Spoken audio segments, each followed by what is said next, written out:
un ennemi t'atteigne, il faut qu'il t'observe avant. Avant d'aller en guerre, ils envoyaient des soldats pour épier le territoire, pour voir à quel ennemi nous avons affaire. Quelle est vraiment la taille, quelle est vraiment la force de notre ennemi, afin que nous prenions des dispositions, afin que nous prenions une armée conséquente, nous prenons des armes conséquentes pour pouvoir remporter la bataille. Dieu n'a pas toléré que l'homme puisse trouver une solution par ses propres forces, par sa propre capacité. Ils ont pris des pots de figuier d'eux-mêmes et Dieu n'a jamais accepté cela en fait. Dieu a dû tuer un animal. Donc Dieu prend un innocent à cause de toi.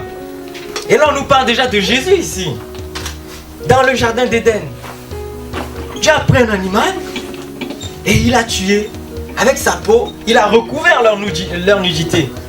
Et ce sacrifice-là nous parle de Jésus-Christ. L'homme a toujours sa solution, sa voie de salut pour couvrir sa nudité devant Dieu. Mais Dieu n'accepte pas ça. Dieu, ce que Dieu veut, c'est sa solution. Tout ce que Dieu tolère, c'est sa solution à lui. Jusqu'aujourd'hui, le monde est troublé, la terre est troublée. Et c'est à cause de la désobéissance d'Adam. Dieu a pris tous les éléments de cette action en compte. Et nous, chrétiens, pour résister au mauvais, nous devons prendre tous les éléments en compte. Chacun, à cause du péché, personne ne voulait reconnaître sa faute. Personne ne voulait reconnaître son état. Que moi, non Seigneur, c'est moi, je l'ai incité. Personne. Donc à cause du péché. Et c'est là le problème. Jésus a tout simplement fait ceci. Il t'a remis dans le jardin. Parce que tu étais hors le jardin. En acceptant Jésus-Christ comme Seigneur et Sauveur, en acceptant qu'il est mort et ressuscité pour tes péchés, il est le seul à pouvoir te ramener dans le jardin. Parce que dans le jardin, tu ne peux pas entrer. Les anges, ils sont là. Maintenant, quand nous parlons de mauvais, nous sommes dans le jardin. C'est juste le positionnement. Et quand tu reviens dans le jardin, il y a toutes les paroles que Dieu a déclarées dans ta vie au départ, que l'ennemi avait volées, qui reviennent, qui se matérialisent en fait. Quand tu acceptes Jésus-Christ dans ta vie, tout ce que Dieu a déclaré, tout ce que l'ennemi a volé, ça revient.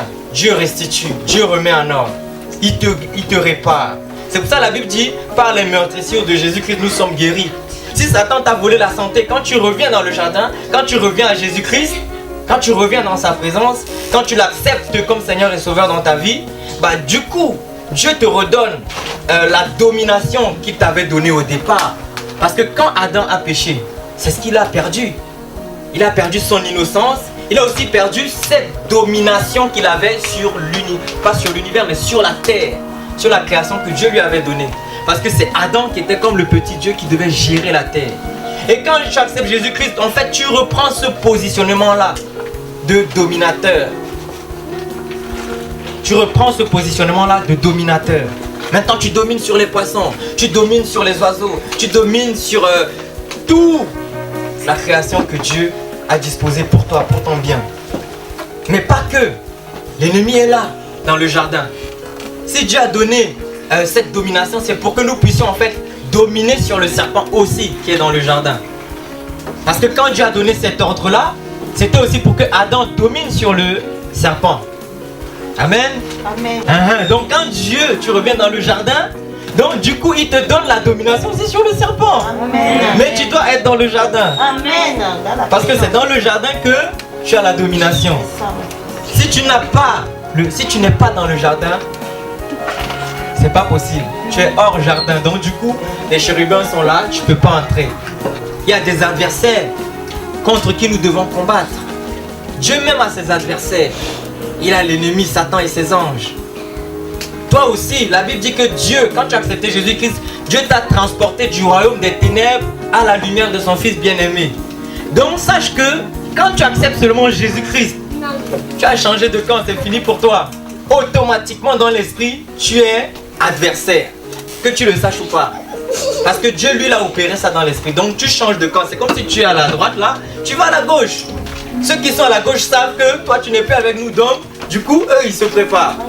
Mais toi tu es comme ça. Non, tu dois aussi savoir que j'ai changé de camp et je dois marcher en conséquence. Vu le camp que j'ai choisi. Jésus-Christ nous a rachetés. Jésus-Christ nous a rachetés. Et la Bible dit que Satan, en fait, il rôde comme un lion rugissant, cherchant qui il pourra dévorer. Tous les enfants de Dieu, quels qu'ils soient, Satan te guette. Satan met des sentinelles dans ta vie. Parce que tu as changé de camp. Celui qui est à moi est plus grand que celui qui est dans le monde. Donc eux, ils sont comme ça. Le monde de trucs qui te surveille de loin. Mais ils sont là autour. À toi de savoir que ils sont autour, je dois veiller sur ma conduite. Parce que si je retombe dans le péché, bah du coup c'est l'occasion pour eux de bien me cribler devant le Seigneur et de dominer, de redominer sur moi en fait.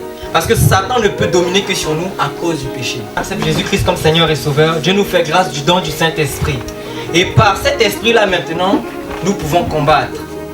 Parce que la force vient de Dieu, vient du Saint-Esprit. Et par cet esprit-là, c'est lui qui nous revêt de la puissance d'en haut, de Dieu. Et à partir de cette position, nous pouvons maintenant aller conquérir, prendre en possession notre héritage. Amen. Amen. Gloire à Dieu.